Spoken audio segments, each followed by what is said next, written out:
இந்திய அமெரிக்க இடையே இடைக்கால வர்த்தக ஒப்பந்தம் எட்டப்பட்டுள்ள நிலையில் அதன் முக்கிய அம்சங்களை தற்போது பார்க்கலாம். இந்தியா மீதான இறக்குமதி வரியை அமெரிக்கா 50%-இலிருந்து 18% குறைத்துள்ள நிலையில் அமெரிக்காவின் தொழில்துறை பொருட்கள், உலர் தானியங்கள், கொட்டைகள், புதிய மற்றும் பதப்படுத்தப்பட்ட பழங்கள், சோயா எண்ணெய், ஒயின் உள்ளிட்ட மதுபானங்கள் உள்ளிட்ட அமெரிக்காவின் பல விவசாய உணவுப் பொருட்களுக்கான வரிகளை இந்தியா குறைக்கும் அல்லது நீக்கும்.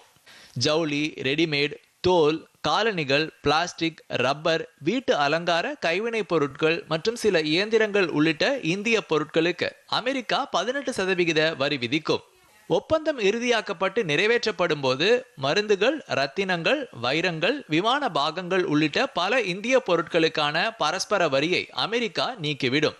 இந்தியாவிலிருந்து செல்லும் சில விமானங்கள் மற்றும் விமான பாகங்களுக்கான வரிகளை அமெரிக்கா நீக்கும்.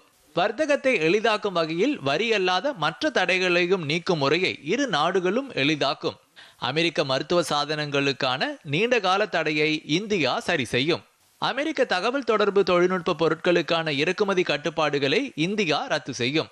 அமெரிக்க உணவு, வேளாண் பொருட்களை பாதிக்கும் நீண்டகால வரி அல்லாத தடைகளையும் இந்தியா சரி செய்யும். அடுத்த 5 ஆண்டுகளில் விமானம், விமான உதிரி பாகங்கள், உலோகங்கள், நிலக்கரி என பல்வேறு துறைகளில் 45 லட்சம் கோடி ரூபாய் அளவுக்கு அமெரிக்க பொருட்களை வாங்க இந்தியா முடிவு செய்துள்ளது.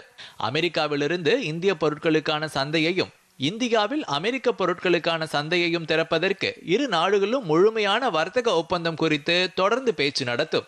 அந்த பேச்சின் போது இந்திய பொருட்களுக்கான வரிகளை குறைப்பது குறித்த இந்தியாவின் கோரிக்கையை அமெரிக்கா பரிசீலிக்கும் என்பது உள்ளிட்ட அம்சங்கள் இரு நாடுகளின் கூட்டறிக்கையில் தெரிவிக்கப்பட்டுள்ளது.